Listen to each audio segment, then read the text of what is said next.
So, sa puntong ito mga kipaylo, ginagawa na natin ang buhok ni client. Siyempre, ang dating old client ko na nagre-repeat parati sa akin dahil tiwalang-tiwala po siya sa akin.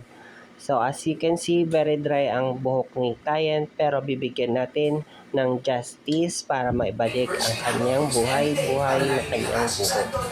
For almost December pa yung last na gawa niya.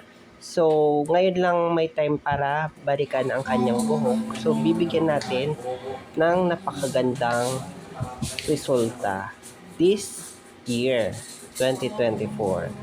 So, tara, samahan niyo ako sa kanyang result.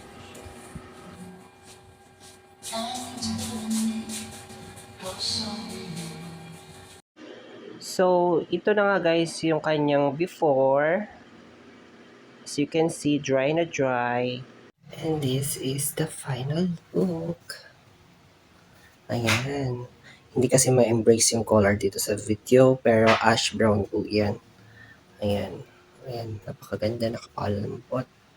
Ayan, book now.